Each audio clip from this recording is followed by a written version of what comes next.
My name is Mark Canuel. I'm director of the Institute for the Humanities at UIC, and I'd like to welcome you to the second day of discussions and collaboration at our Beyond Binary conference.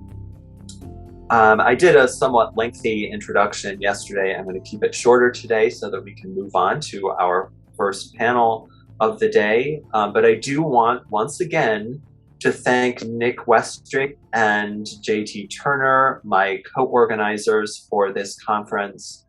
I would once again like to thank the College of Arts and Science, Liberal Arts and Sciences, and our amazing associate director at the Institute who has put together every aspect of the program to make it work, Linda Vavra. Also, our graduate assistants who have handled many details, including the website, social media, all manner of other technical things. Tierney Powell and Arines Paleo, just fantastic helpers in every single way. And our co-sponsors, the Gender and Sexuality Center, the College of Education, the Departments of Gender and Women's Studies, Sociology, the Honors College, and the Women's Leadership and Resource Center. I also want to thank our production team, Jeff Warner and our current video specialist, Nathan Nager. Tina Dillon, I believe, is on here. Yes, hi Tina. Tina is providing live captioning for this event. And please let me know personally. You can just shoot me a message, a direct message, if there is any way in which we can further accessibility for you during this program. Do let me know, and we'll do everything we can to help out. Our first event for today is a roundtable discussion on research, activism, and community. And TJ Billard from Northwestern University School of Communication and Director of Applied Transgender Studies has generously joined us today to moderate this panel. TJ Billard is an assistant professor in the School of Communication at Northwestern University, where they are affiliated with the Center for Communication and Public Policy and the Institute for Sexual and Gender Minority Health and Well-Being. Outside of Northwestern, they are the founding executive director of the Center for Applied Transgender Studies and editor of the center's flagship journal, the Bulletin of Applied Transgender Studies. And I hope that, TJ, you'll be able to, during this panel, tell us a little bit about the work that you do at this exciting new center. So please join me in welcoming TJ and our entire panel of guests. Thank you so much for that very kind introduction. Hello, everyone, and welcome to today's panel, roundtable discussion on research, activism, and community. This roundtable poses a number of questions that are important to scholars working to move us, as the conference puts it, beyond binary. Where is research starting from and where is it going? How does academic scholarship on non-binary gender engage with our communities? And how are communities opening up new directions in research? And to discuss these and other questions, we have an exciting slate of panelists who I'll introduce now before we move into short presentations from each, and then ultimately an open conversation. So in the order that they will present, our first panelist is Professor Heath Fogg Davis, the director of Temple University's Gender, Sexuality, and Women's Studies program. His most recent book is Beyond Trans, Does Gender Matter?, published by NYU Press in 2017. And his commentary on transgender and gender nonconforming political and legal issues has appeared in numerous popular venues. He has also served as an appointed member of the Mayor's Commission on LGBT Affairs in Philadelphia and a member of the Leeway Foundation's Board of Directors. Next, we have Kim Hunt, the executive director of Pride Action Tank, a project of AIDS Foundation Chicago, and she is responsible for launching and operating new initiatives under AIDS Foundation Chicago and serves as the Senior Director of Policy and Advocacy Operations. She's a highly decorated leader in the community for her achievements in community leadership, advocacy, and civic engagement, including most recently the Human Rights Campaign Community Leader Award of 2019. Third, we have Dr. Loretta Lemaster, who's an assistant professor in the Hugh Downs School of Human Communication at Arizona State University, the field of communication well represented on this panel.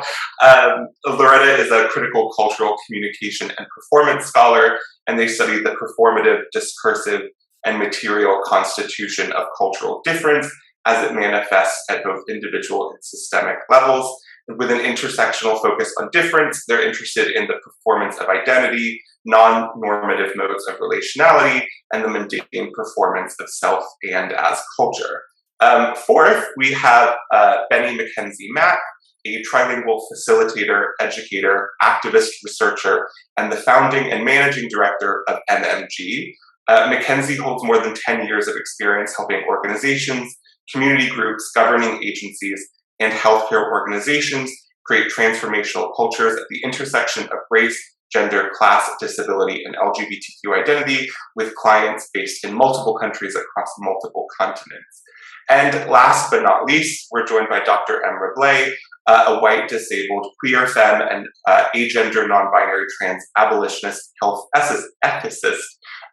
They work to disrupt and dismantle whiteness and white feminism from health professionals and research education, and aligning their work on trauma and narrative with scholarship on trans and non-binary existence. They work through Chicago's queer and trans communities to develop more sustainable communities. So without further ado, I will hand over to Dr. Heath Davis. Hi, good morning, everyone. It's wonderful to see everybody, and I also, I just want to say thank you to all the organizers, Mark, and it's nice to meet you and see you in the Zoom box, and JT and Linda, and Nick, and everybody who had a hand in putting this together. And just to kind of echo what's been said many times, it's a shame that we can't be there in person. But I'm grateful for this community and getting a chance to see everybody. I'm going to keep my remarks brief because I think in a situation like this, I'm really looking forward to learning from you all. And I'll just briefly say kind of what I've been up to recently, which is not been working on research around trans inclusion very much lately, but rather being out there in the world, consulting with different organizations and trying to figure out the ways in which the research that we do can be helpful in actually bringing about reform. And so I would consider myself somebody who is interested in, I think, some fairly radical institutional reforms, but it's it's an uphill battle, as you all well know. So I just wanted to offer one example, and then I'll turn things over to the next speaker, of something that has been happening at Temple University where I work. There were a number of focus groups around this issue of how do we get our sort of information systems up to a point where people can select their preferred pronouns and do name changes in a way that doesn't subject them to a bunch of bureaucratic hurdles. So, and that is a benefit, I think, and some technology. IT was really involved in this effort. And the product that we now have is that on the portal for everybody who's a student or faculty or an alum can go to something on the portal dashboard, and then they can select from a drop-down menu their pronouns and also gender. And so, and both of these are optional. So people, and I just want to read off what the options are to throw that out there.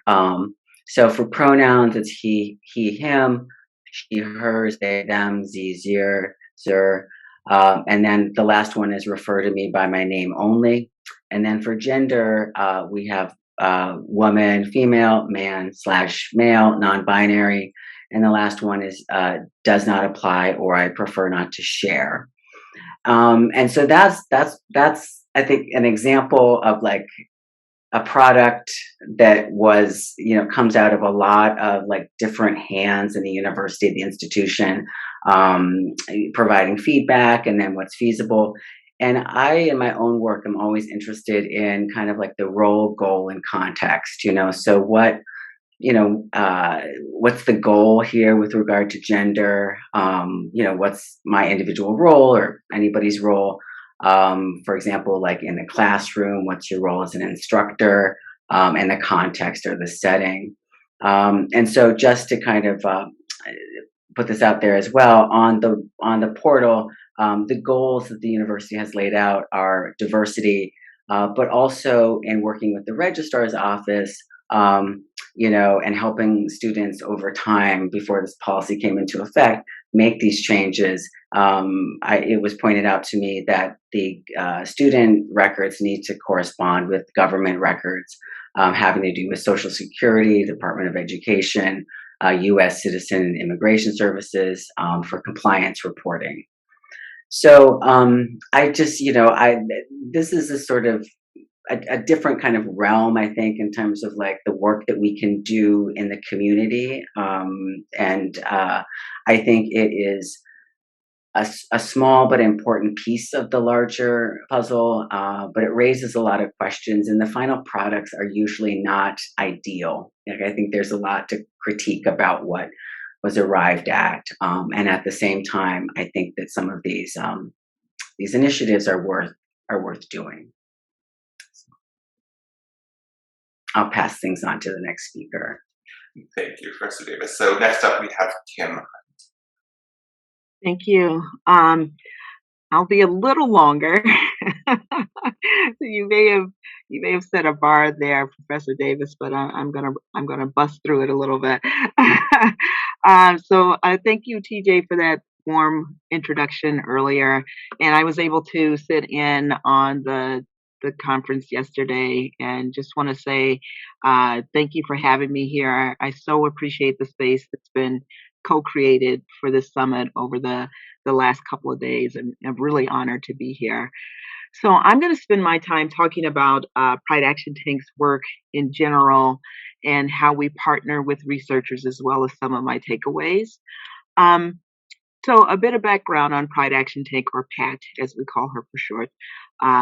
LGBTQ activists in Chicago, notably Tracy Baim, who many of you know, who was part of the founding of Windy City Times and is now at the Chicago Reader, began to talk about how to shift some of the momentum from the marriage equality movement to the many, many other critical issues facing LGBTQ plus people as the marriage equality fight was ending in Illinois in 2013. And in fact, many of those folks, especially those who worked on the March for Marriage Equality in Springfield, were really anxious to get marriage done, to really shift those resources to some of those other issues. And we knew that there needed to be a vehicle for some continued collaboration and ways to really center the voices of LGBTQ people, especially those with multiple historically marginalized identities and across issues. But we didn't know exactly what that could look like, so we had to let that percolate for a little while. But in the meantime, Tracy asked me to work with her on a summit that focused on LGBTQ youth homelessness in 2014. And this was to be a follow-up to a multimedia series that Windy City Times did a few years before on youth homelessness, focusing on young folks who were in what was then called Boys Town, now North Hallstead. Talk about change. But we didn't want this to be just another summit of presentations and research findings. We wanted to be directed by youth in the development of the summit and to center their voices throughout the summit. And we wanted the focus to be on solutions. We did make the many well done studies and policy papers that had been produced in the recent past available on the website, so that those documents were there and that research was there. And we also, with the help of paid youth interns on our planning committee, set about building an experience that ensured that young people had what they needed to be fully present at a summit, whether it was food, whether it was having a beautiful setting, transit, even working with housing providers in case things went beyond the curfew or the time when they were doling out shelter beds. We wanted to make sure that we had some beds set aside for young people so that they could participate in the summit. And the result was Dream It, Speak It, Do It, which was the summit name created by young people. And the first day of the summit was on a Friday. It was only for youth. The second day, which was on a Saturday, was for service providers, researchers, funders, policymakers, anyone else who wanted to attend. And then we had a third day, which was on a Monday for report outs. Friday and the Saturday were primarily facilitated conversation with three key questions for each of the 6 topic areas that we looked at related to homelessness. And those were things like housing, jobs and education, policy, and some other issues. And the 3 questions centered around how young people defined each of those issues, or the folks in the room defined each of those issues. How, if we could start over to solve this issue of youth homelessness, how that particular topic might be shifted, or what might come out of that in terms of future development. And then the third question was around how do we bridge that gap between what people are experiencing now and what they want to see. And then our team spent that Sunday reviewing the notes from what turned out to be 24 different sessions, because we did rounds of these topic areas. And we developed themes and project ideas that we reported out on the Monday. And because we were also centering young people, there were young people who wanted to share their stories at that point, report out. And that last day, there was a young person who shared the story of the stigma and the anxiety of just carrying everything she possessed in her backpack and having to stash that backpack from time to time to go to school or to go to work, and just how it just everything she owned, everything that was dear to her was there, and not having it in her sight caused her stress, but having it on her back also caused stigma in the ways that others looked at her. And that story led to a youth-led study of storage options, which led to the Chicago Youth Storage Initiative. And over the course of a couple of years, there were over 700 storage devices in youth serving organizations provided, consultation from young people on policies that could be developed to make sure that those resources were properly deployed and used, and also a partnership with Google for secure cloud storage of high definition scans of very important documents, from birth certificates and driver's licenses to family photos. Whatever a young person deemed as important, it could be scanned and made available 24 hours a day. So I share this origin story because it highlights the essence of what became Pride Action Tank 6 years ago. And there were researchers at the table throughout that process. For Pat, storytelling and empathy are vehicles for innovation. And I like to say that we help make the move from stories of individual experiences to stories of systems change as we move in sync with people's visions of liberation. So we do that by centering the voices of people who are most impacted by the issues that we work on. And our work is primarily centered on the most underserved within LGBTQ plus communities, from BIPOC people to youth, particularly those experiencing homelessness and or systems involvement, older adults, transgender and non-binary folks, poor, folks who are unhoused. And the topics of our summits have ranged from tiny homes to older adult issues to housing instability and food insecurity among college students. And our most recent summit was called Co-Creating Futures, a BIPOC LGBTQ Policies and Practices Summit, where we focused initially on having all BIPOC people with BIPOC and LGBTQ identities coming into the room to just dream about what the future could be, the future that they wanted to see. And then we spent a bit of time on a separate day further defining the themes that came out of that and are now in the development stage of looking at what policies and systems can we change in accordance with the issues that folks raise. And I will say that we focused on three big questions, which researchers probably would go, oh my God, these are way too big. But, you can't start with policy. You have to first see what people want. And that is, what does a healthy future look like? What does a safe future look like? And what does a liberated future look like? So that was our most recent summit. We have had many, many projects come out of our summits. I mean, many. That's the whole goal. We want to do more than just have a report that sits on a shelf. And we don't want to dishonor the dreams that people have put in our hands. So we continue to work together to move to make the changes that folks want to see.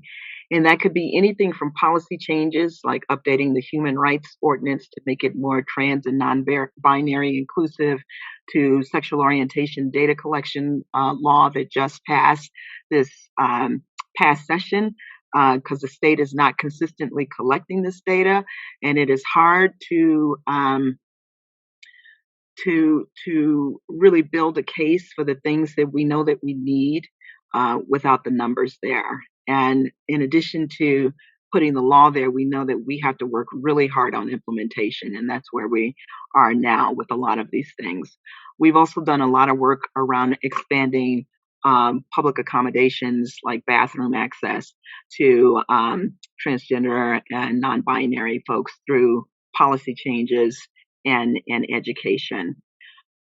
Our Pride Action Take, as was stated earlier, sits within the Policy and Advocacy Department at AIDS Foundation Chicago, and that gives us access to resources and some amazing colleagues who partner with all the time. But we actually have a staff of 2 people, me and one other person. So we could not do all that we do without committees and working groups that often start with the planning bodies for our summits. And these working groups have folks who are impacted by the issues that we work on, service providers, government agencies and other institutions, and researchers. And we've been really fortunate that as we work with community to define and shape our projects, we have had justice-minded researchers at the table to help make meaning of the stories that are shared with us as we work to fill research gaps and also improve our own programs and practices. So a few examples, and this is one Nick is very familiar with because Nick sits on our out-aging committee.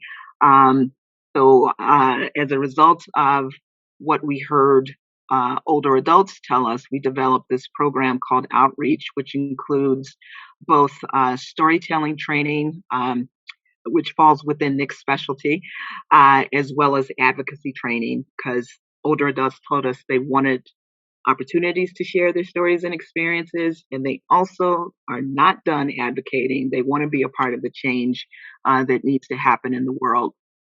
And so having someone like Rick, and there are a few other researchers on the committee, moves us beyond stories as just a form of entertainment in some people's heads, and also the 5-minute elevator pitch that you give to your legislator, to really pulling out the meaning of those stories. Also helping us with focus groups that help our work, but also offer opportunities for others who want to do this work. We have a research values framework that we're developing as a group that sort of draws a line in the sand about negotiables and non-negotiables in terms of how, as researchers approach us, knowing that we have these ties to community, what we can and cannot do, and also publishing this information. And when I say publishing, it's not just about grabbing a headline or marketing for your organization or your initiative, it really is building that database of knowledge to be shared. There is all kinds of innovation going on in community every day, and it's rarely captured and shared. And when I say captured, again, it's not, there's a power dynamic that has to be balanced in that situation. It has to be led by community, it has to be desired by community, but there's so much that we could be learning from each other. Another project that I'll highlight is the Chicago Restroom Access Project, which is CRAP for short. And I did not come up with that name. It was a group decision. And that is a project that came to Pride Action Tank shortly after we were founded, when two folks who identify as non-binary brought this to us, said, look, we are tired of being harassed when we go to the restroom. And what can we do? And we began to meet monthly, just regular folks at each other's homes. We had Phoenix Matthews, Dr. Phoenix Matthews from the nursing department at UIC, who was part of that group at the very beginning. And over the last 6 years, we have done surveys, we have developed a toolkit, we have done focus groups, and we recently finished drafting a manuscript that we hope to be published about the work of the Chicago Restroom Access Project, which started out as this ragtag group of folks that has already changed state law, city law, and is getting a lot of attention around the country about how we move from this community effort to these changes that have been made over time, with both the Equitable Restroom Act, which calls for all single stall restrooms in Illinois to be all gender restrooms, and to the work we began last year in the legislature on multi-stall restrooms to allow businesses to develop all gender multi-stall restrooms as well. So I just wanted to throw out those examples. I know we're running out of time, so I need to kick this off to the next speaker, and I'll save some of the takeaways for after we move to the group conversation. Wonderful, thank you, Kim. Okay, so next we have Dr. Loretta Lemaster. Great, thanks so much, and thanks for having me here. It's an honor, and really I'm just been fangirling over here secretly, just sort of taking in everything. So I want to start this response perhaps with a question I get often, which is from trans and non-binary identified prospective doctoral students who reach out asking about my program. And the question I'm often asked is, Arizona, what's that like? To which I respond, not great. It's really not great. There's not a lot of infrastructural support for trans bodies, period. The students at ASU, for instance, have trans-affirming healthcare, faculty do not. And so there's a distinct problem in the sort of organizing of the structure. My own building, I have one restroom that's shared, of course, with everyone who is either disabled, trans, non-binary, if you will. This restroom is consistently vandalized every single day. So it's pretty exhausting just to be there. Now, the question of what is it like when I come here, is it exceptionally transphobic? Again, the answer is yes, it absolutely is. I've never encountered more physical accostation, verbal accostation in a single city in my life. But I'm also, not afraid of that. It's not a big deal necessarily. It's something that I know how to leverage white privilege in particular ways, especially like on the light rail, et cetera here.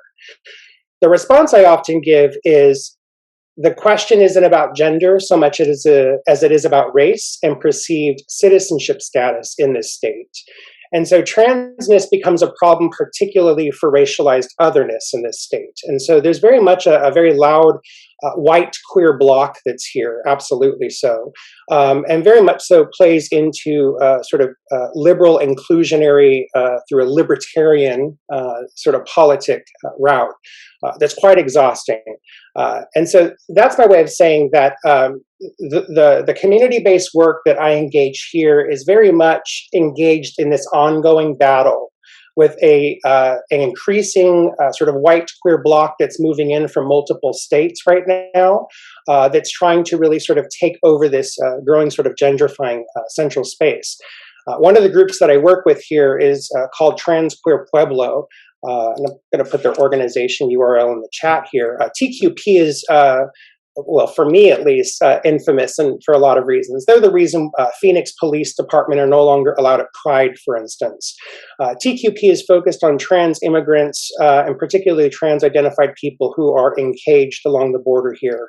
And I do performance work with them in the community to raise funds and facilitate connections with my graduate students and so forth. So that's my way of saying that how I might respond to the prompt here is first, what it means to be working actively in critical terrain in a border state, while also focused on trans survival, trans becoming, etc.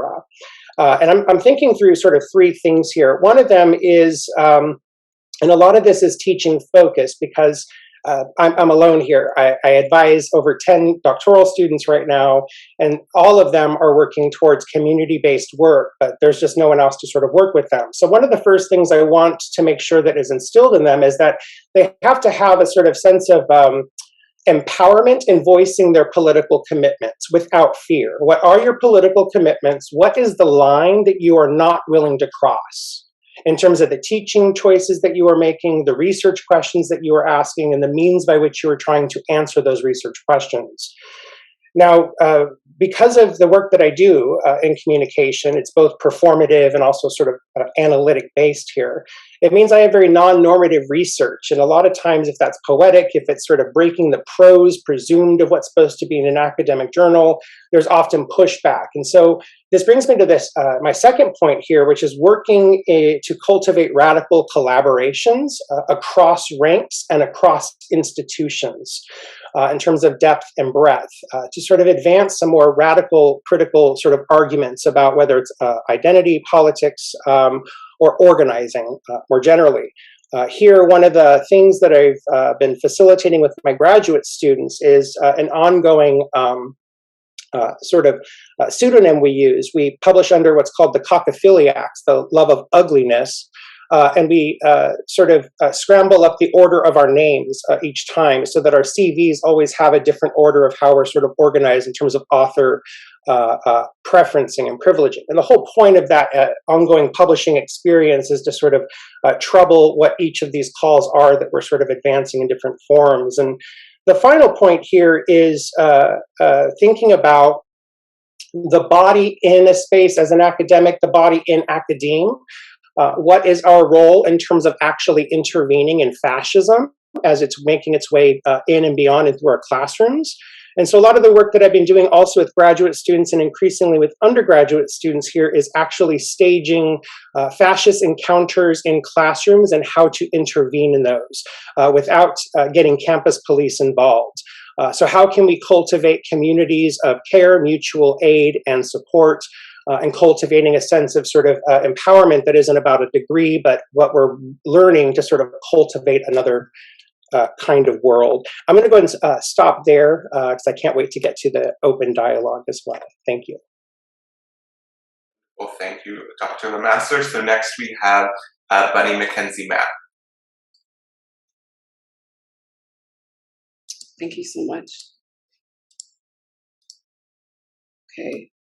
So I promise, even though I have a presentation deck, I'm not going to speak for an extended period of time, but I like to go along to how I learn, which having visuals really helps me to like pay attention and to like learn in a way that is most effective. So I decided to create a presentation deck according to that personal preference. So I hope that's okay.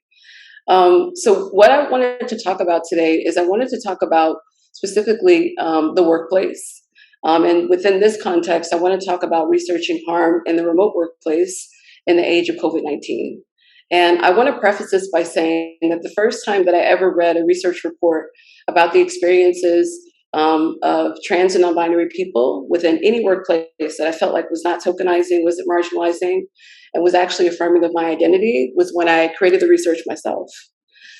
Which for me, being in the kind of situation to be able to actually lead research, a major research project that was not marginalizing of trans and non-binary people, and that actually really centered experiences in ways that was not engaging in victim blaming, right? A sort of like, if you're experiencing harm, what did you do wrong kind of a situation.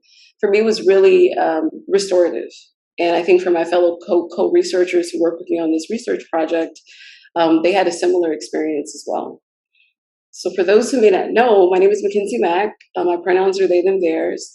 I'm a researcher, an analyst, organizer, and the founder and CEO of a company called MMG, which is a research and change management firm.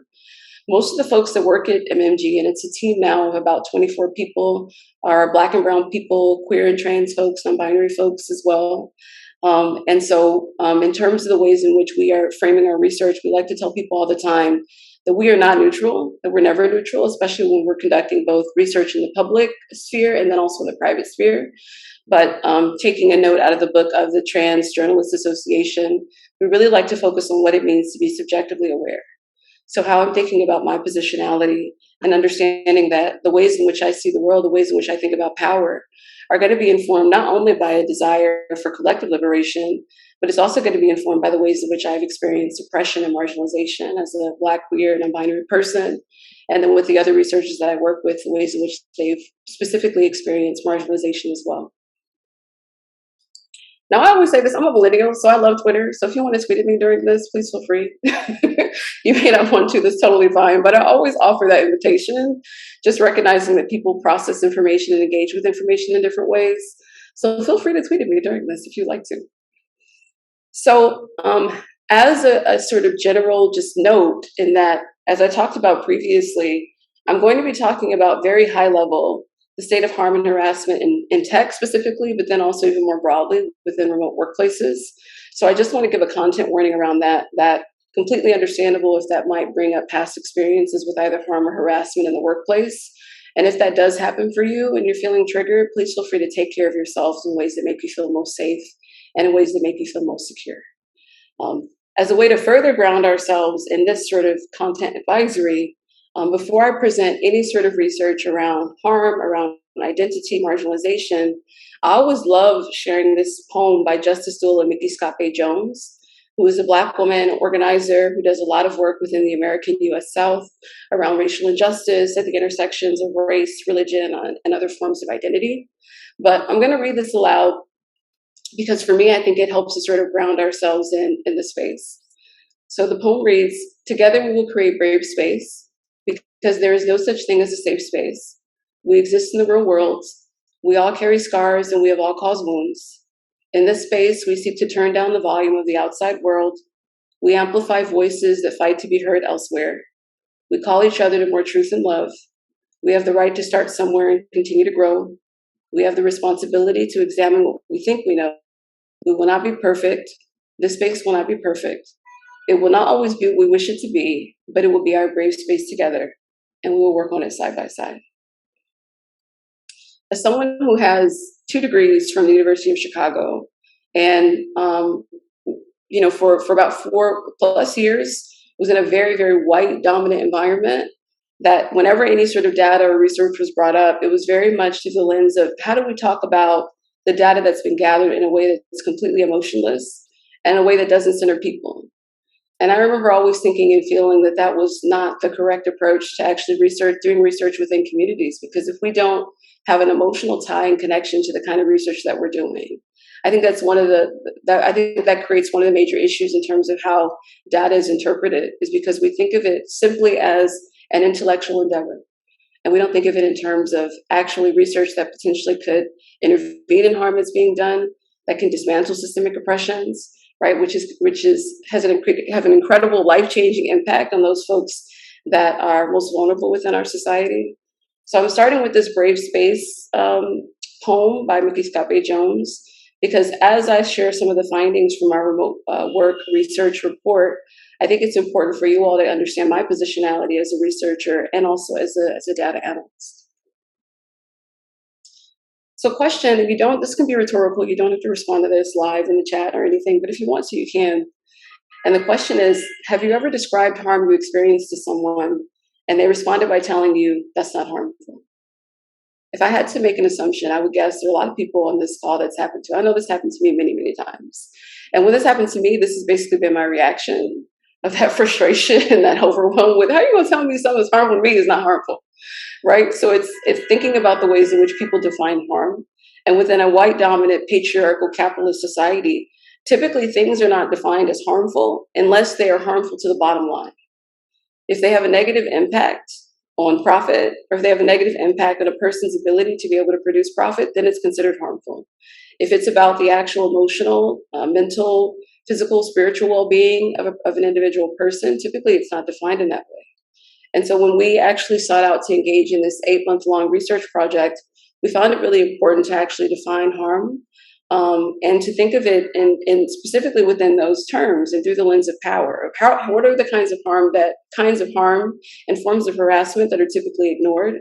And how do we develop a research agenda that can really seek to tackle those nuances in ways that are not diluting down the nuances of the harm that people have experienced, and in ways that are not ignoring them either? And we know within our Western society, we're often socialized to see the naming of harm as an expression of weakness, especially when it's named by trans and non-binary people, right? Which is a bunch of bullshit, if I can speak very explicitly and honestly. We know that that is not true, that is not real, that is a mythology that is focused on making us internalize our oppressions, and we think that it's something that we're deserving of. So again, all things that sort of supported us in our work as we were developing and being very honest about our lens. So defining harm as future action that causes physical, mental, emotional damage to another person or group of people, and then having specific examples or even more broad examples of harm, which could include belittling, it could include gaslighting, it could include dishonesty, sarcasm that makes light of a person's experiences with marginalization, and more. So we put out a survey at the end of last year, and we had about 3,000 respondents who participated. So the survey was about 120 questions long, and we had folks who participated across 48 countries. 85% of folks expressed experiencing increased anxiety at work, which is definitely not surprising for us. 1 out of 3 people named that they don't trust their companies, their nonprofit organizations, right, their working communities to respond to harm in ways that are actually stopping the harm or intervening in it. Which again, I'm guessing for a number of folks who've already read this report, and I'll put it in the chat as well so people can take a look at it. But for a number of folks, whether you've read it or not, I think some of the data that I'm going to share around the experiences of trans and non-binary people with increased experiences with harm and harassment in the workplace in the age of COVID-19 are really not going to be surprising. So some folks might respond in this way, and that's totally fine. But after we presented our research, we presented it the day before Trans Day of Visibility, and it was reported on in the New York Times and Mike.com and TechCrunch and a number of other places, especially NPR. Specifically NPR as well, that really focused specifically on tools.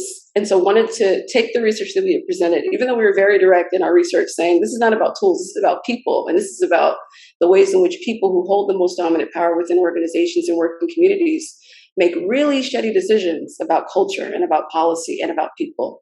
But it's not about tools, because people create tools and our biases are built into those. But then there were other folks who reported on it in a way where they actually did focus on the fact that what we were calling for through our research was a change to the ways in which decision makers within organizations develop culture, the ways in which they deal with harm and confront it as opposed to repressing it or putting it under the rug. And I found that to be one of the most gratifying parts of doing this research was specifically to have trans and non-binary people report on it and then also share their experiences after reading it. So again, some stats, 54% of respondents were feeling pressure to be online outside of work. 64% of people were working longer hours in the age of COVID-19, right? And so some of the underlying factors that helps us to understand why 85% of respondents overall were experiencing increased anxiety. And then when it comes specifically to thinking about non-binary people and trans folks, we know that people who identified as trans and that through the actual survey were nearly twice as likely to experience more gender-based harassment than those who identified as cis. And then 98% of people who experienced increased gender-based harassment were women, right, which is inclusive of cis women and trans women, and non-binary people. And then even if we take it a step further and think about an additional intersection, those folks that we found to be experiencing the highest increase in harm and harassment were Black and brown trans and non-binary people, who named a plethora of experiences with that, which could go as which could really vary in range. So it could be experiencing what I like to call macroaggressions, because I like to focus on the impact as opposed to what it might seem, what the behavior or action might feel like to somebody who's doing the aggressing. But it could be macroaggressions, it could be threats, It could be right, harassment at work, harassment off of work, harassment online, offline. But it really showed us the fact that for us, the importance of really disaggregating that data.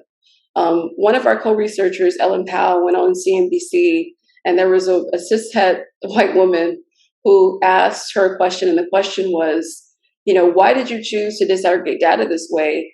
Isn't that kind of dishonest? Why didn't you just aggregate the data? Because if you aggregated all this data and put everybody's identities together, then you have a more accurate understanding that potentially maybe harm and harassment isn't that bad. And Ellen responded by saying, if we were to aggregate this data and just give you a broad sort of stroke averages of what people are experiencing within the workplace, that means that we completely lose the specific experiences of Black and brown people and other people of color. And that also means that we completely will lose and obscure the specific experiences of non-binary and trans people. So we have pushback in terms of the ways in which we chose to disaggregate our data, but I'm so glad that we chose to do it in the way that we did.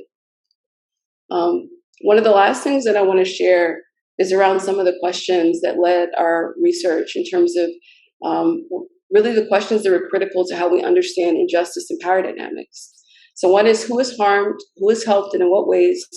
So how are benefits and burdens distributed differently across people? And in what ways are intention and impact misaligned? Who has power in decision-making and who is excluded from that? How are these people excluded? So whose voices have been listened to or represented and whose hasn't? How does this happen in processes? And then whose needs are recognized, whose needs are ignored? How are people's experiences made visible or invisible when informing decisions? Why are things measured in a certain way?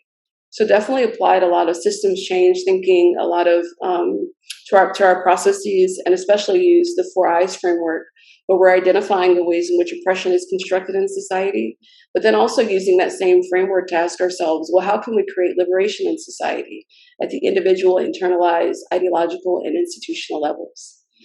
In addition, data really is about people in power. So our data, how we create, analyze, interpret, and change based on it is both a story that we are choosing, and it's an outcome of power in society. So by recognizing the power dynamics in our data and ourselves, we can choose more revealing stories to understand our experiences and change society for the better. But it requires that we include ourselves in it, and that we have a depth of understanding around our positionality and what we're actually bringing to the interpretation of that data, and also to the ways in which we understand people's lived experiences. So thank you. One of my last slides for this presentation. I want to thank my co-researchers, Ellen Powell, Yang Hong, and Caroline Sanders, and especially Yang Hong for their support in designing our justice-informed approach to data gathering and data reporting that I described in this presentation. Thank you to the organizers of the Beyond Binary Conference. And then a specific thank you to all the Black and brown folks and queer and trans folks, many of whom I know are not on this call, who believed me when I was experiencing harm in many varied workplaces throughout my career, and who offered me validations, resources, and encouragement to move forward. And thank you to the audience for listening and holding space. And now, I guess I'll turn it to the next speaker. Well, thank you, Mackenzie, for both a great presentation and beautiful visuals. Next, we have Dr. M. Reblay. Hey everyone, description of myself, I'm white. I've got red or brown or gray hair that's held up in a knot on top of my head. Blue eyes. I've got a green-blue sort of thing around my neck and shoulders. It's a heating pad and turned on. And I'm wearing 2 sets of earrings. On top is India Moore, and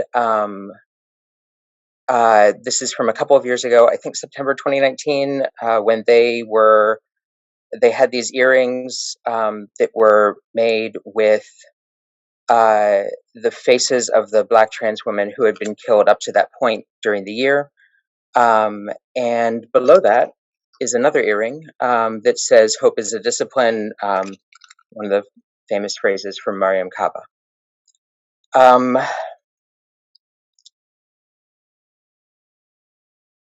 I'm also laying against a brown pillow.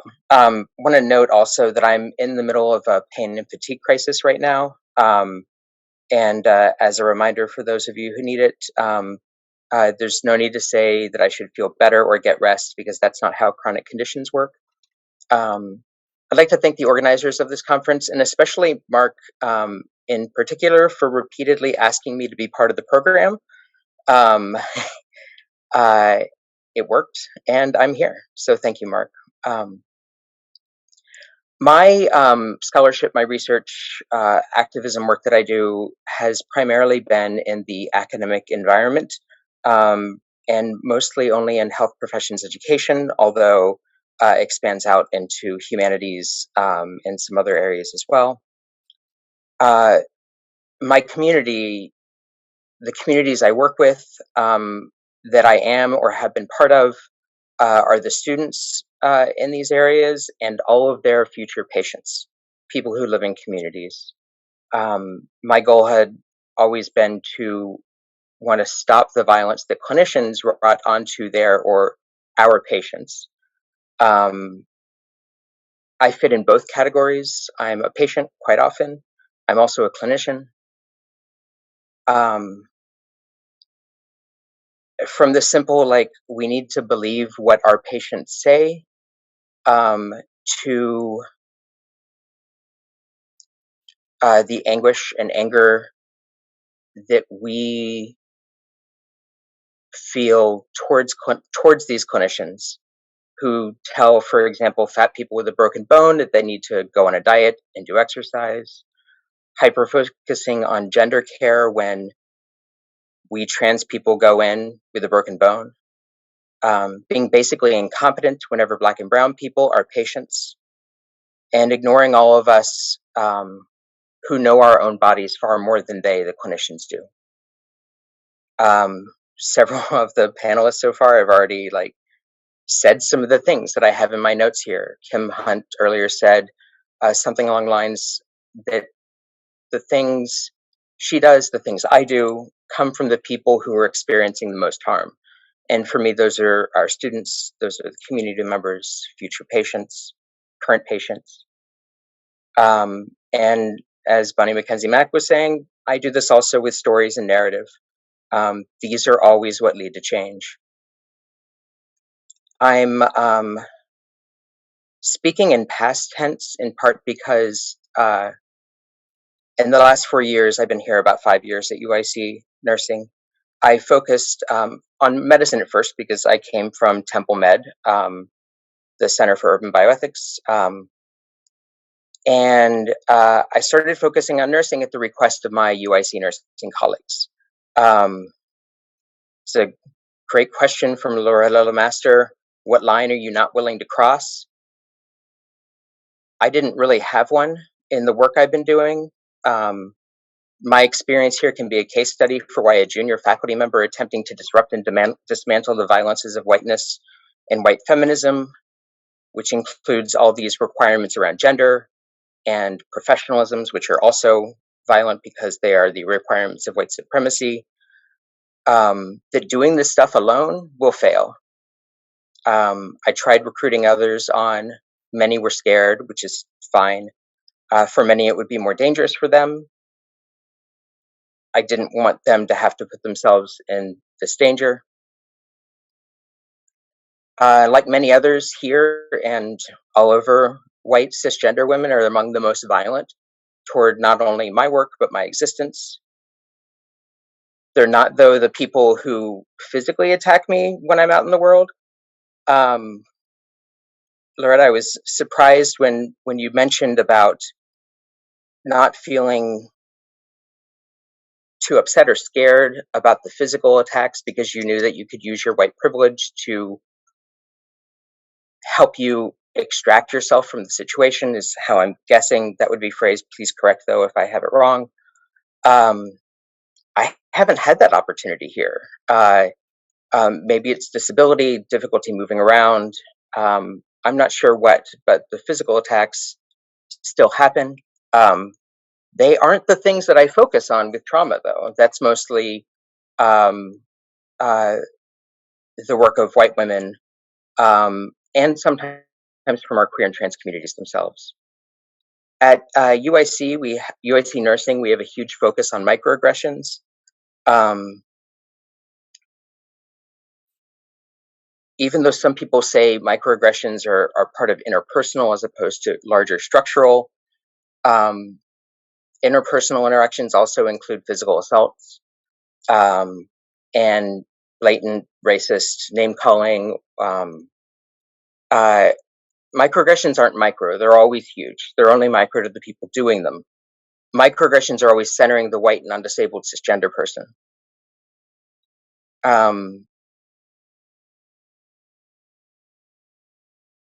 Just as a side note, because, who mentioned it? Loretta, I think you mentioned, no. Keith, maybe? I'm not sure. Somebody mentioned trying to get pronouns into your digital environments. Last year, I worked with UIC's IT group to allow us to get pronouns automatically shown in our digital environments. And especially when Zoom did an update at our university, at UIC, University of Illinois Chicago, where we no longer could change our display name and thus not put in what we prefer people call us. It would put in a legal name.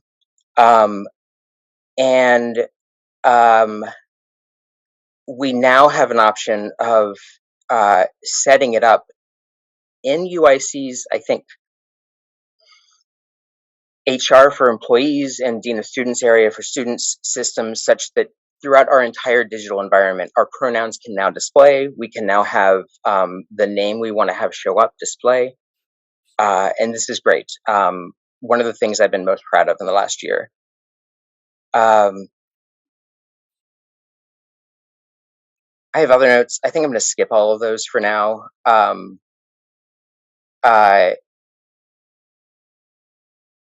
And just want to remind everybody and thank everybody for remembering that we are interdependent. Really important part of how I go about thinking about the work I do when I'm doing that. Wonderful. Thank you, Dr. Rablay, and thank you, everyone, for all of these thought-provoking remarks. We'll now open up the floor for conversation. So for those of you in the audience, please feel free to submit your questions to our panelists using the Q&A function in Zoom, which you should be able to see at the bottom bar underneath all of the images. And while I give people time to submit questions, I'll pose one of my own aimed at kind of synthesizing all of your presentations here today. In short, I want to ask the question of what is the ideal role for scholars to play in community-based activism? And I'll kind of leave that question broad so that the panelists can kind of take it in whatever direction they want.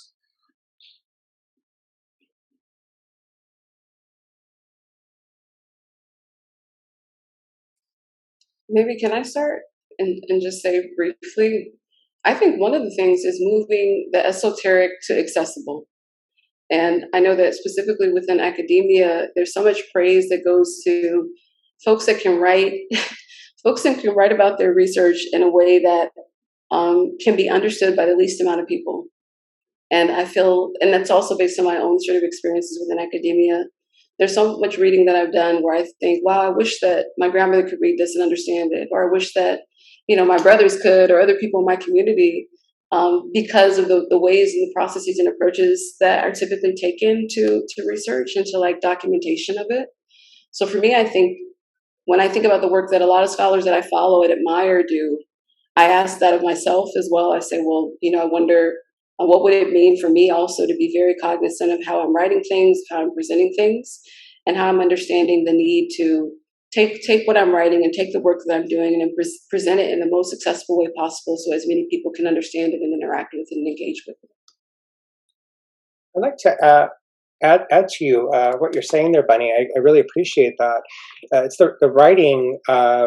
One of the reasons I turned to performative writing is precisely for that reason. It's writing research in service of cultivating connections with readers, trying alternative routes. And I'm also thinking back to just TJ's broad question here, and I think that my big answer increasingly is pedagogical, but I think our role is pedagogical in that oftentimes, the work that I'm doing is often writing to a very precise audience, and thus we're using very precise, weird jargon, right? And so, what does it mean to then put the energy time, find the energy time to translate that into performative means, ways that we can sort of engage larger publics through poetry, through art expression, et cetera, et cetera.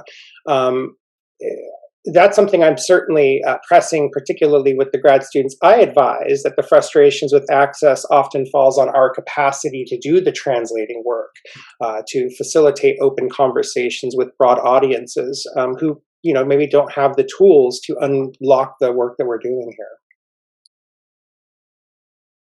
Yeah, I want to echo what both of you had said. That accessibility piece is huge. I add that another piece is to really think collaboratively about working with community. And oftentimes, I'll say in the past, and it still happens, there's a one-way street, right? Researcher wants something, wants access to, and there's no reciprocity. There's no openness to perhaps changing the research project to accommodate and benefit both the community organization or community writ large that is being approached as well as the researcher. And that requires taking the time to build relationships too. And I know that, we're all running around doing 3,000 different things and wearing many hats, and there's pressure to produce. But that lack of relational focus is what makes so much of this transactional and so much of this inaccessible to folks who could use this data, this research, these stories on the ground. And there's so much learning that happens in community. There's so much, as I say, innovation that happens in community. There's much to be learned from the academy, from what is happening on the ground.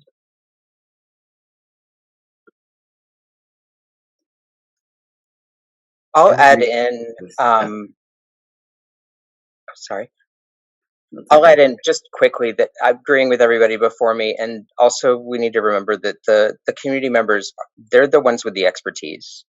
We may have what we call expertise too, but if we're in academia, but in a big sense, we don't.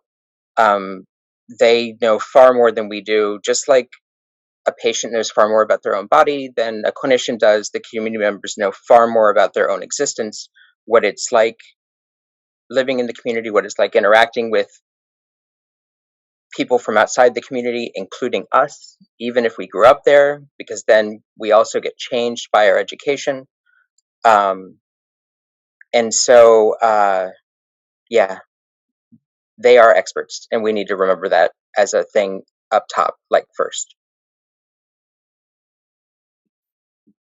I would just sort of add to that. These are great comments. And this may just be about kind of where I'm at in my own career, but I think sometimes there's, I think the translation should happen, but I think sometimes we as academics don't consider the community of the organizations that we're like working for. And I think higher education has a long way to go in a lot of respects, and it can be beneficial and I just throw this out there, because I'm working more in an administrative capacity. And I think that there are things that can be changed. And I think that there's value in not forgetting that. I think a lot of times, and I've done it my own self in my own career, to be kind of dismissive of administration, or, we have all the critical language about, neoliberalism and all the problems with capitalism and higher ed these days. But I would say not, I feel like we shouldn't abandon that, and as a set of goals to make some changes there as well. So I just offer that. I would add to this. I think I do think, like, obviously translation is important because we do this work. We might as well make it useful. But one of the things that I have personally felt in my own work, and that is one of the kind of motivating impetuses for the Center for Applied Transgender Studies that I co-founded with a number of colleagues, is that, I mean, a lot of times, like, there's not a lot of value to translating some of the work we do, right? Because we are creating that work for academic audiences, for academic intentions. And a lot of times the issues aren't that we need to translate the work that we're already doing to the community. What we need to be doing is doing different work that isn't motivated by the end goal of publication or the end goal of speaking to an academic audience. It actually starts way before the how do I apply this, and actually starts at the beginning of, well, what research questions are we asking and what methods are we using and all of that. And I think that's one of the things that's obviously a lot harder for us to do as academics, because we get our salaries from universities that have expectations. But I think that ends up becoming the both institutional change we need to make, as far as, you know, what Heath was saying, we need to get universities to value that different work, but also, like, we sometimes need to kind of say fuck it to what the university wants us to do, and instead take that different focus, that different starting point. I'd like to add to that point there. I don't want to. I also want to caution, I guess, about what we want to hold sacred. What I don't want the university to know. What I don't want translated like through a CV. I'm thinking of anti-racist organizing on campuses. I don't think that that should be a CV line as an example. And it's something that, a number of us grapple with in terms of just the different activisms that we do, especially if they're designed to dissolve, which is a lot of the sort of community-based work that I do. Is it's intended to dissolve. It's not that there's not a want for sustained, maybe the knowledge to carry on to continue organizing in a broader sense, but very specific to, this is an issue for the next 4 months that we need to focus on, and it needs to dissolve because we don't want to build something that we sort of want out of our sort of hands here.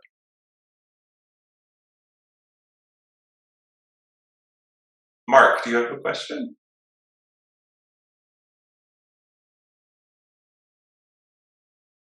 Yes, I do. Thank you so much. And thank you to all of the panelists. I just am really loving hearing the conversations, particularly around research, and in lots of ways asking and providing answers for questions, for the big question, which is, what do we do with the knowledge that we have and with the expertise that we've acquired?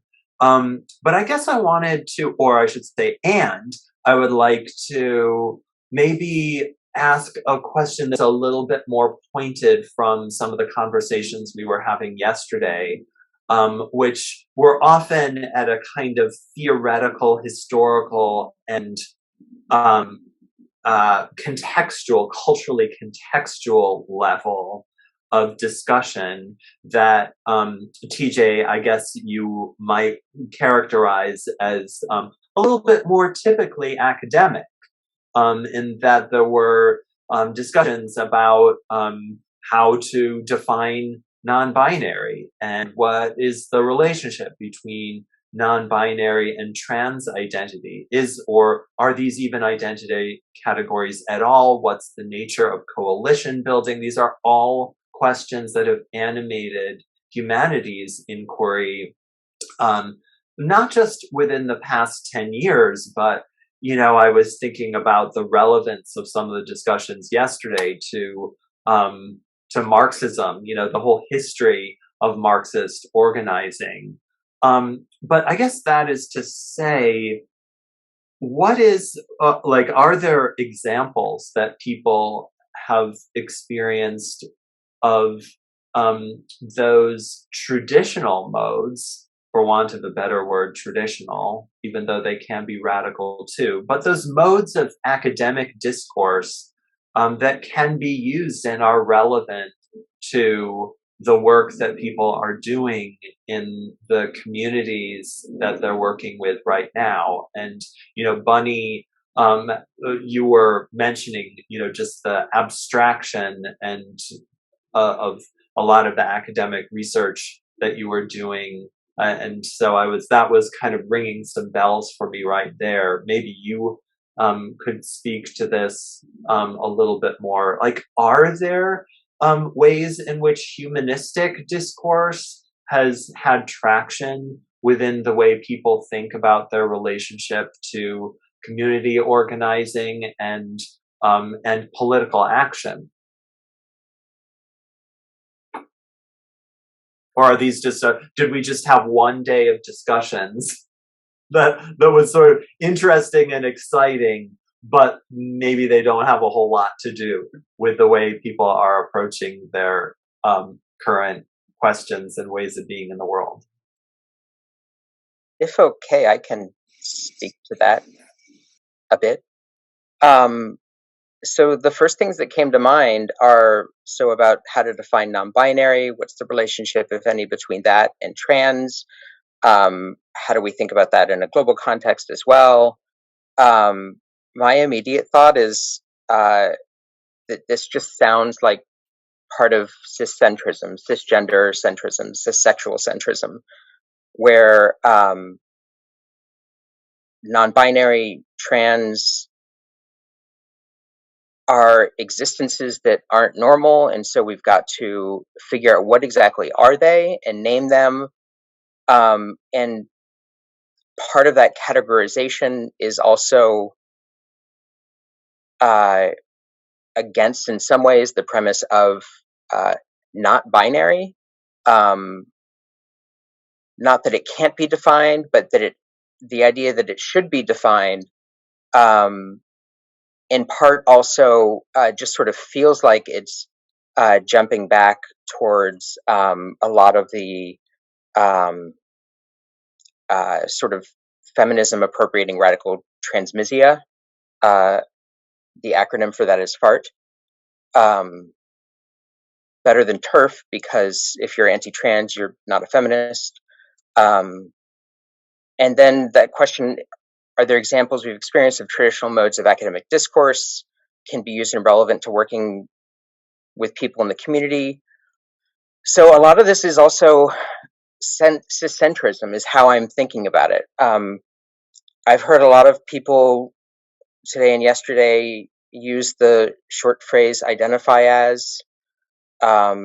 This to me is also something that's coming from a ciscentrism, possibly even like a biological essentialism stuff. Because do we ever hear anybody say, I identify as a cisgender person? Almost never. I heard one person do it, and it was maybe a year ago, and I was really surprised, but I've never heard anybody use that since. A lot of the ways that people in the academy talk, and I'm especially in the healthcare side, but also in humanities and social science sides, are to use assigned sex and gender identifiers, assigned female, assigned male, and then to use the sort of binary medicalized terms of MTF and FTM. My understanding of AFAB and AMAB, assigned gender, assigned sex language, is that it is never needed in healthcare. It's never needed in medicine at all. It has, the only time it might make sense for something is if somebody's getting a chromosomal analysis at birth and then they're assigning something that way. But that's it. It doesn't mean anything for anything else. And in community and humanities discussions, AFAB and AMAB seem to only make sense when we're talking about oppression and power both within and outside of trans and non-binary communities. And so that's just me with the exposure I've had to academic discourse, I guess, and a lot of that has been fairly negative. Some of it has been very well-intentioned people trying to do a good job, but just not even knowing enough about language. I think that's great points. Just to kind of add to that a little bit, Mark, and to address your question, I think that something very basic that does need to get translated from us as academics into like the the world of organizations and institutions that are not part of higher ed, is just that the terminology shifts all the time, and that's something that I talk to people about outside of academia, and I also talk to my students about it, because I think in both sectors, a lot of us get very hung up on being right. Academics, we like to get the right terminology, don't mess up, and I think as human beings, we're just kind of like, built that way. And if we can kind of have the humility to get past that, and I think one of the things that we can do is to teach people about the history of the terminology. So what we are calling non-binary today is not a new experience, but we have a different term for it. And that term is going to be, anachronistic pretty soon, and there'll be another term. And I think to kind of know that, like, that process, you always have to keep updating. And why is it important to use the right term in a particular setting to talk about that? It's not just because, but there are reasons. And so I find that can be a helpful kind of starting point. And with students too, I mean, I'm old enough to remember when transsexual was the correct term to use. And that was, not in it. And my students are kind of floored by that, because it seems completely offensive to them. So I think having those conversations both within our communities and academia and outside can be helpful. I just want to echo that, and then going back to also what Em had raised here around the sort of hang up on the specificity of terms, or Keith, what you're suggesting here, that not wanting to be wrong. And I think it's so important to find peace, or cultivating a sense of peace when we're wrong, being willing to recognize that there are actual effects of how we communicate about other people, right? Learning to sit in the discomfort of actually harming another person. And one of the hangups I get, at least with the people nearest me at ASU, where there's just not, I don't know, I've not met another out trans person at my campus yet, who's tenure track here, of 1,400 professors. And so what does that mean? It means that most of the time the focus is on what's the right pronoun to use, and there's no work being put into how they actually imagine me entering a space, or what a trans body is conceptually. And I've been teetering back and forth between this like epistemological focus versus what I'm demanding is an ontological shift. And I don't know that a lot of cis folk are ready to engage in that ontological shift that's required to actually engage the complexity of non-binariness.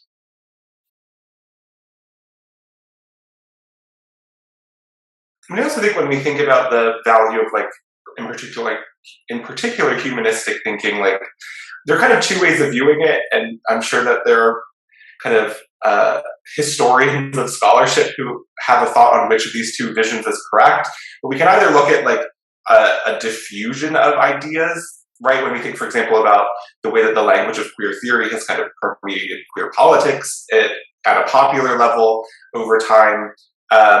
And these ideas don't stay in the academy, right? Like we do teach them, and then those people go out in the world and exist and connect with other people, and people who've never gone to universities somehow, for some reason, managed to read Judith Butler, even though I struggled in grad school with it. Like, there's still ways that humanistic thought is moving outside the academy in important ways.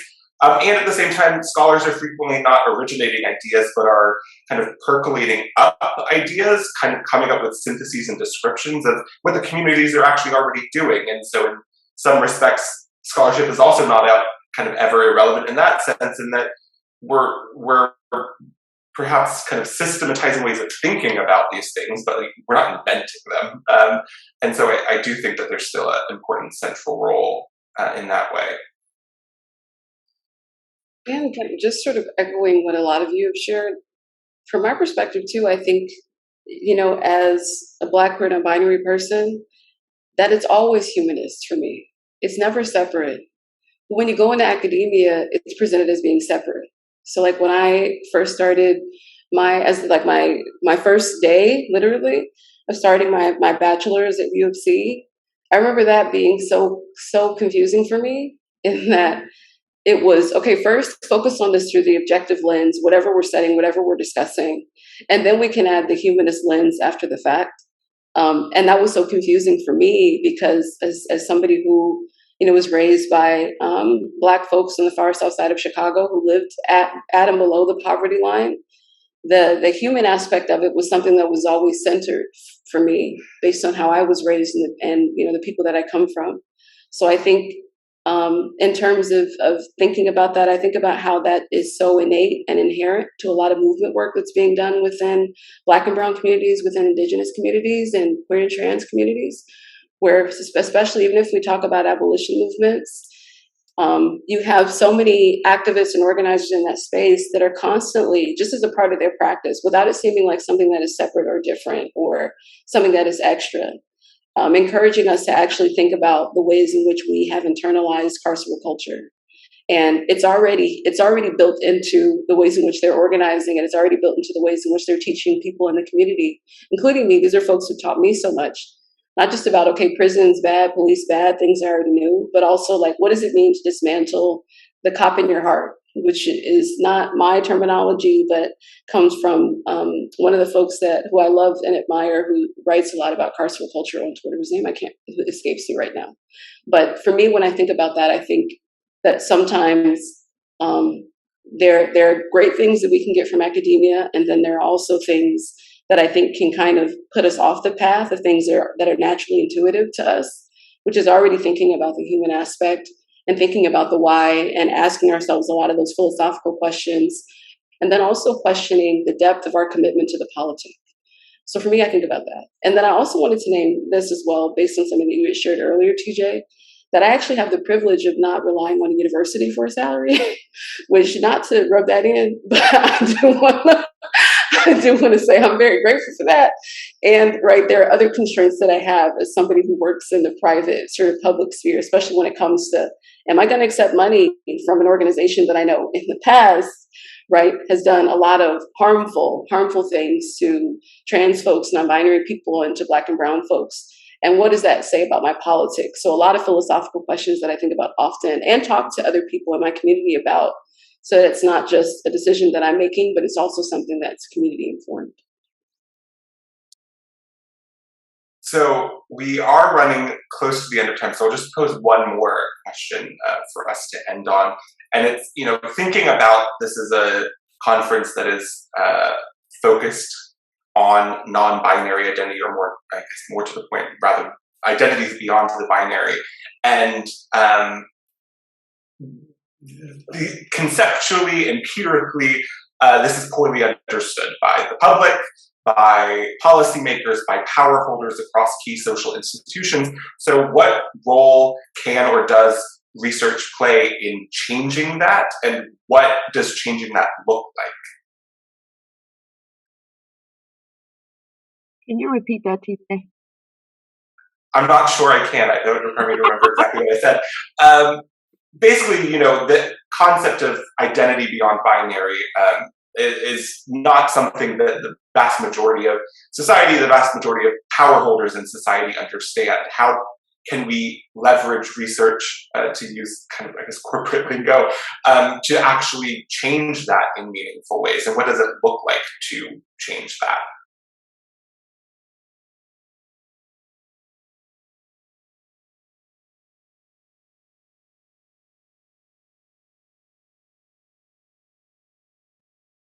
I mean, one thing is just to question why we need to refer to gender in specific ways in specific places, and then beyond that, to have a conversation about why that might be the better default option. I think about that even with the drop down menu that I talked about earlier. Given that terminology is going to shift over time, but to think about that as well, like, why is it important? And I think you spoke to this in the medical setting as well. Like, why is the default that we have to reference it at all? I think it's also about recognizing that the research alone is not enough to change the system. right? So for us, as our work at MMG is constantly evolving and changing, we ask ourselves, okay, instead of us deciding what research we want to do, I mean, also like as Black and brown folks, as queer and trans people, I think it's also important for us to recognize that the work that we're doing in our perspective and the way we approach it is going to be very different from white folks, even white folks in the LGBTQIA plus community, in that a lot of the things that we want to research have a lot to do with the ways in which we've been oppressed. And so it's not as a voyeur, which I think unfortunately can happen often within research and even with ourselves. If we are doing research within communities and we don't share the lived experience, the same thing can happen, you know, even as Black and brown people and as queer and trans folks. But something that I think is important to note is that we have to recognize the limitations of what research can do on its own, and then also think about the ways in which we are leveraging the power of data and research to actually work within community, where maybe we're going to organize and we're saying, hey, what research do you need? What are you interested in? And how can we partner? And if you've never researched before, that's okay. Like we'll work with you on the actual practice. Can you work with us on the expertise as somebody who's actually in the community and facing the struggles on a regular basis in a way that is focused on shifting culture through legislation? It could be through the ways in which pressure is being put on to those who hold the most power within our community. So that could be corporations, nonprofits, foundations. But for me, I think of it as understanding that it's a link, and that the link is very important, but if it's not actually integrated within the communities that are most vulnerable, then on its own, it's not enough to actually shift. It's not enough to dismantle. Totally agree. Yes to all of that. Yeah, I totally agree. And a lot of our work is in the policy space too. So same thing. Policy is not enough. It's ultimately, this comes down to people seeing each other as human beings, and balancing the fact that identity is important to people. Well, my identities are important to me, but I don't want my identities to be looked at as less than. They're part of the package of who I am. They've helped me move through the world as it is, and they're part of my superpower, if you will. And so that's the approach that we try to take at Pride Action Tank, even though we are fully recognizing that people carry these identities and there are things that have happened, harm that has been done to people because of the identities they hold.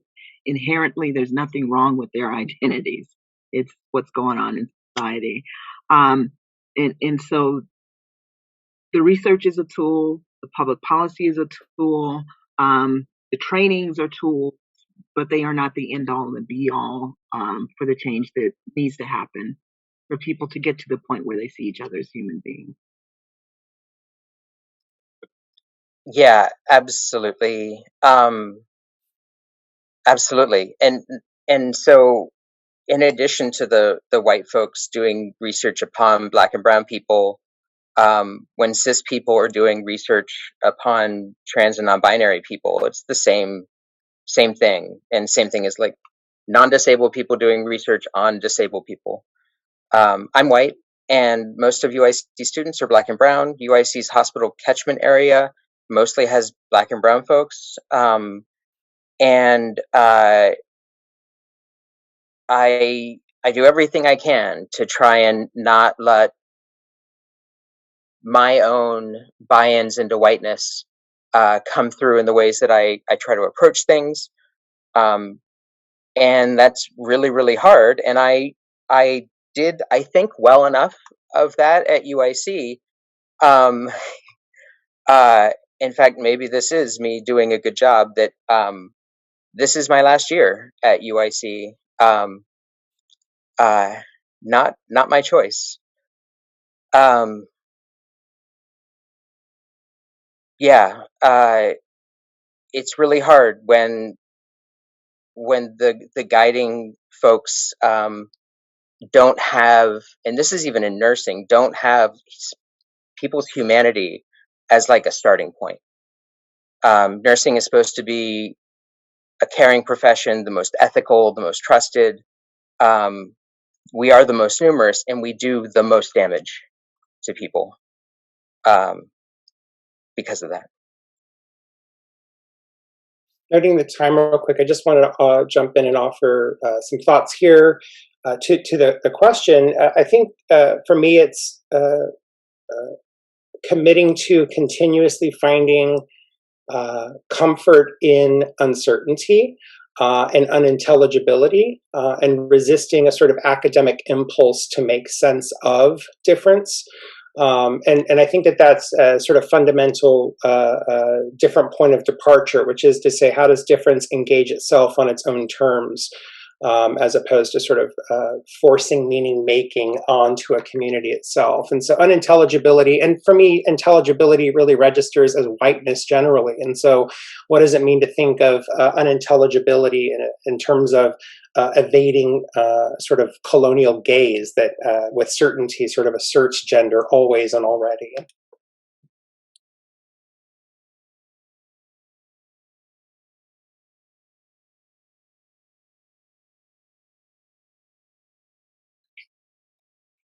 I think since we are now a little bit after 12, we should probably have a little break here. I'd like to thank all of our panelists, and thank you, TJ, for joining us to moderate and doing such a fantastic job at it.